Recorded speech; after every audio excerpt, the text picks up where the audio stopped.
देवकी काय ते हवस एकदम क्योंची और तोर जात लकी वे लोहारी औते हाँ मैं कैसे पोस्टा और चाउ छोटा वाह एकर मतलब तोर कंडीशन खराब है तो तोर कंडीशन बने हम का जानबो भीतरी बात ला अरे टूरिशन कर हूँ मैं बिहार और ये टूरा सने करूँ मैं बिहार अरे टूरिशन कर हूँ मैं बिहार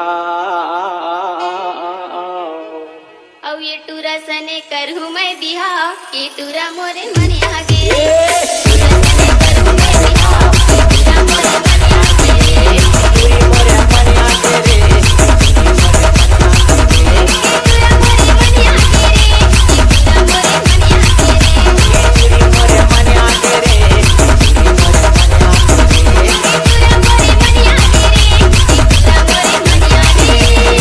DJ Mukesh.